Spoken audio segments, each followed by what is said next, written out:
Jordan Bardella, de l'ombre au sommet. Peut-il devenir président en 2027? Respecter les Français. Il faut respecter le vote de chacun. Et quand on a la chance d'avoir un très très gros salaire, qu'on est multimillionnaire, qu'on a la chance de pouvoir se balader en jet privé, alors je suis un peu gêné de voir ces sportifs qui gagnent beaucoup d'argent donner des leçons à des gens qui gagnent 1400, 1500 euros, qui n'arrivent plus à boucler les fins de mois, qui ne se sentent plus en sécurité, qui n'ont pas la chance de vivre dans des quartiers surprotégés par des agents de sécurité et des digicodes et qui ont parfois le sentiment de perdre leur valeur. Salut à tous. Imaginez à seulement 30 ans, un mec issu de Seine-Saint-Denis, sans avoir fini ses études supérieures, devient le patron d'un des plus grands partis de France et se retrouve en position de devenir le prochain président de la République. C'est l'histoire de Jordan Bardella, de l'ombre au sommet, en moins de 10 ans. Aujourd'hui, on décrypte son parcours fulgurant, ses forces, ses faiblesses, et surtout, a-t-il vraiment une chance de l'emporter en 2027? Si vous voulez comprendre pourquoi il fait trembler tout le monde politique, restez jusqu'au bout. Likez, abonnez-vous et activez la cloche, ça me ferait super plaisir. C'est parti. Jordan Bardella, né le 13 septembre 1995 à Drancy, en Seine-Saint-Denis, fils unique, père dirigeant d'une petite entreprise de transport, mère employé municipal. Il a grandi dans une banlieue populaire, parle souvent de l'insécurité, du communautarisme, du sentiment d'abandon. C'est son arme principale. Il dit « Je viens d'où vous venez ». Bac ES, mention très bien. Il commence la géo à la Sorbonne, mais il lâche tout pour la politique. À 16-17 ans, il adhère au Front National de Marine Le Pen, le coup de foot politique. 2015, à 20 ans, il devient conseiller régional Île-de-France et assistant parlementaire. 2017, il prend la tête du mouvement jeunesse du FN, Génération Nation. 2019, bombe. À 23 ans, tête des listes européennes, score historique pour le RN, plus de 23%, il devient député européen.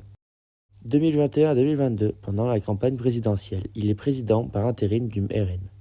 Marine Le Pen le propulse. 2022, à 27 ans, il est élu président du Rassemblement national, record absolu d'âge pour diriger un grand parti en France.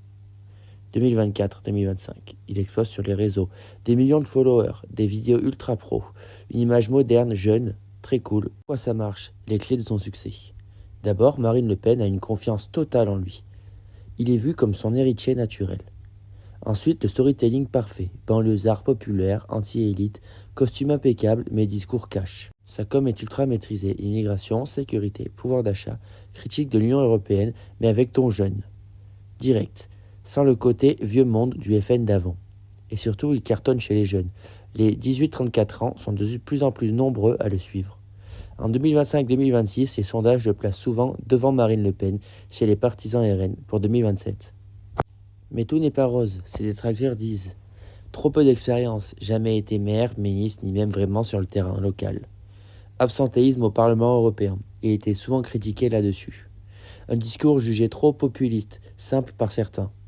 La dédiabolisation du RN, est-ce vrai en profond ou juste une question de look ou de com? Et récemment, il a dû clarifier sa position sur l'écologie. Il dit que c'est une valeur universelle. Sur Trump, il refuse la soumission. Et sur la Russie, des tensions internes avec une partie du RN pro-Poutine. La grande question. En février 2026, l'affaire des assistants parlementaires de Marine Le Pen est toujours en appel. Si elle est confirmée inéligible et quasi sûre, Bardella sera le candidat RN en 2027. Les sondages le placent souvent en tête au premier tour, parfois même capable de passer au second. Un mec de 31-32 ans, sans expérience ministérielle, peut-il vraiment devenir président? Beaucoup disent que oui, parce que les Français veulent du neuf, du radical, du différent. D'autres pensent que l'expérience va lui manquer face à des candidats plus lourds. Une chose est sûre, en 2026-2027, il sera au centre de tout. En conclusion, Jordan Bardella, c'est l'archétype du politique 2.0. Jeune, connecté, storytelling béton, discours clair. De l'ombre au sommet en une décennie, et peut-être du sommet à l'Élysée dans quelques mois. Dites-moi en commentaire, vous le voyez président en 2027 ou pas du tout? Soyez honnête. Je me répète, mais si la vidéo vous a plu, n'hésitez pas à la liker et à vous abonner, ça me ferait super plaisir. C'est ma deuxième vidéo et c'est pas fini. On se retrouve la semaine prochaine pour une prochaine vidéo.